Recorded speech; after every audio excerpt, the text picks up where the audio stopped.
And my dad got really sick after my mother passed away in 2008. He had a psychotic nervous breakdown.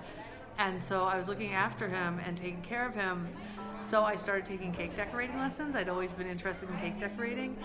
He said, I don't think I've ever seen you look this happy. And I said, well, I think this actually might be the reason I was put here, because I just feel so fulfilled. Like, I love the mission behind this project.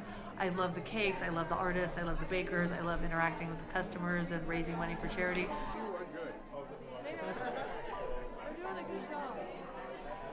It's been really good. When you're used to going to work every day and having a job and having a community of colleagues, and then that's just ripped away from you suddenly, for me it was really, really disorienting and really sad and really scary, because that was all I'd known since I was 21 years old. I was the girl who got up and went to work every day. This provided this sense of belonging.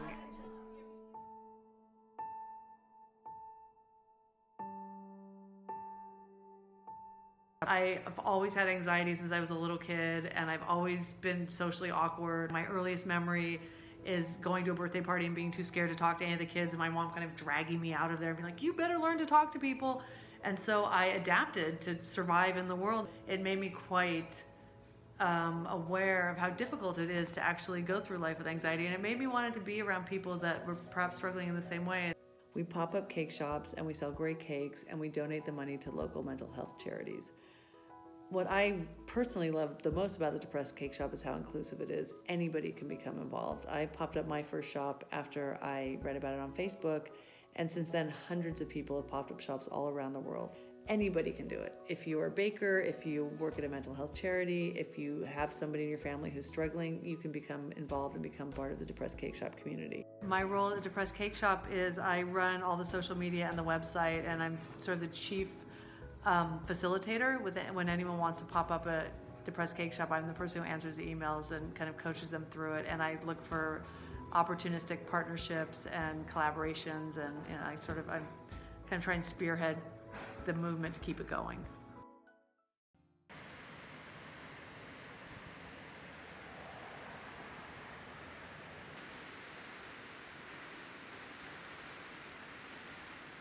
Initially, when I was setting this shop up here in this very rural, small village, I was concerned how it would be received. I know it's been a concept that's been done in a lot of larger cities, a lot of West Coast cities, and I was concerned in a rural mountain community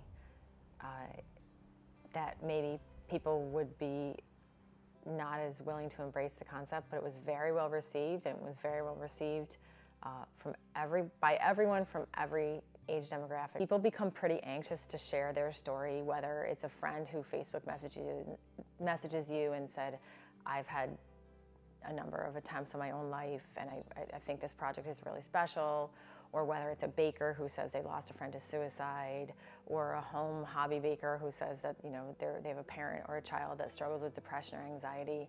I made anxious Oreos, which were Oreos dipped in white chocolate dyed gray with little eyeballs on them.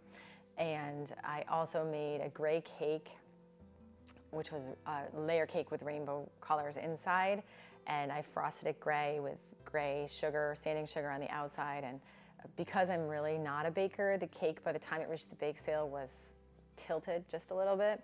But that was okay, because it felt like it fit the theme of imperfect is okay. So then, of course, because bakers and sugar artists are creative types, they begin to talk about, like, oh wow, I could do sad macaroons, I could do anxious Oreos, I could do a Prozac cake, I have a great idea to cover a cake with words that have to do with mental illness. So it's really fun for people to use that creative side, I think. I had a woman call me and say that she really wanted to make something with her 3-year-old son, who used gray and pink to decorate chocolate chip and oatmeal cookies with frosting. He told her that gray made him sad and asked if he could put a little bit of pink in there, which I thought was really cute.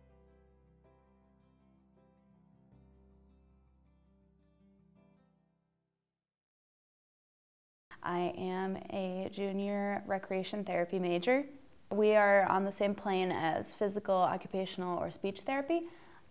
but we focus on the whole person, not only like their abilities physically and cognitively, but also their functioning in the community and their support system and their spirituality, if they have any. It was the class's project, and they did it on our behalf as a fundraiser. The class was about the administration and advancement of recreation therapy.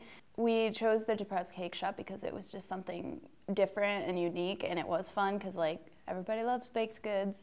I thought it was a really interesting idea that people would create desserts that were dark colors, black or brown, and colorful in the inside. Once they like saw us, they were like, "What are you doing? What is this?" And they wanted the whole lowdown on what Depressed Cake Shop was. The tent was black, the signage was black, and there was a richness of display, there were friendly faces. It just created a whole different atmosphere from all the other tents that were there at that event and from what anyone has seen connected with mental health.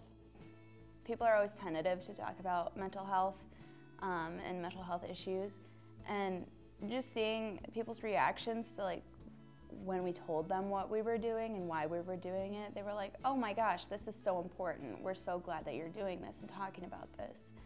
So I think I was just surprised to know that so many people do care about mental health and like they're glad to see that it's being brought up. It's intense. It's heavy stuff to talk about, and people don't like to talk about it. But presenting it through like gray cupcakes and frowny face cookies, it's more approachable that way. And so it's really cute to just let people like talk about it in their own way and approach it at their own pace. My parents were incredibly philanthropic people, and they were very interested in service. And my father, although he had suffered with depression his entire life, my dad was amazing. And when I look back at how lonely it must have been for my father and my mother to know that my dad had been this ill and not be able to talk to anybody about it, and they didn't have the support of their community. And that just breaks my heart. I think I always knew I was going to give back, and I couldn't believe that I actually got to give back to a population of people that were so vulnerable and felt so alone, and it was so large. And then to be able to do it so creatively through cake and in beauty and art, it felt like all of the things I love kind of all came together at once. When someone is diagnosed with cancer, people rally around them to see how they can help them.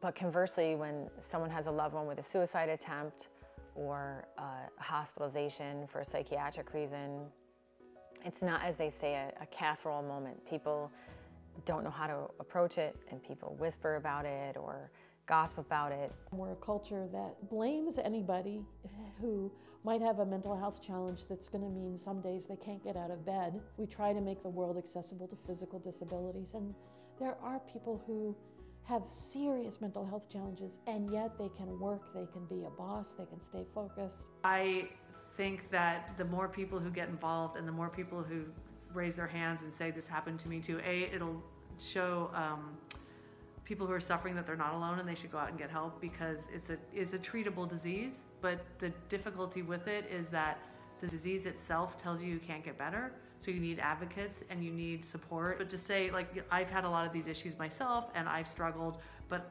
through hard work and some therapy, and if medication works, people get better, and I think that can be very inspiring.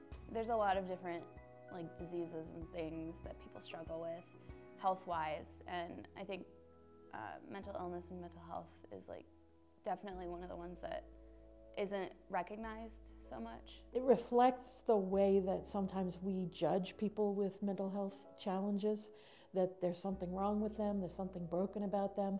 But when you get to know them, you discover a rich person with rich perspectives, talents, skills, caring for other people. Not everyone, of course, but that we tend to assume that anyone with a mental health challenge has nothing to contribute. And that's what I loved about the Depressed Bake Shop idea. So I think the more information we put out in the world, the more cake shops will pop up.